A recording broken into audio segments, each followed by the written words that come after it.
Welcome to the Rim Break Rodeo. We hope this video helps. Start by washing and drying 6 cups chopped kale, then strip out the tough ribs and stack leaves for even cutting. Use 6 cups chopped kale, remove ribs, and massage with 1/4 teaspoon salt until leaves soften. Massaging breaks down fibers and releases sweetness. Continue for 2 to 3 minutes until leaves darken. Add 1/4 cup olive oil and 2 tablespoons lemon juice to dress. Toss thoroughly so the oil coats every leaf. Let sit 5 minutes to allow flavors to meld and soften the texture slightly. Build a balanced salad by introducing contrasting textures and flavors in measured amounts. Add 1/4 cup grated Parmesan and 1/4 cup toasted walnuts for texture.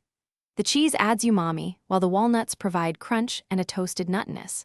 Include 1 diced apple and 2 tablespoons chopped fresh herbs for brightness. Apple gives sweetness, and herbs like parsley or mint add lift. Season with 1/2 teaspoon black pepper and adjust salt to taste. Then toss gently so the mix-ins distribute without crushing the leaves. Decide how you like the texture before serving.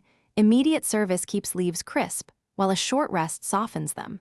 Serve immediately or after resting 10 minutes for softer texture.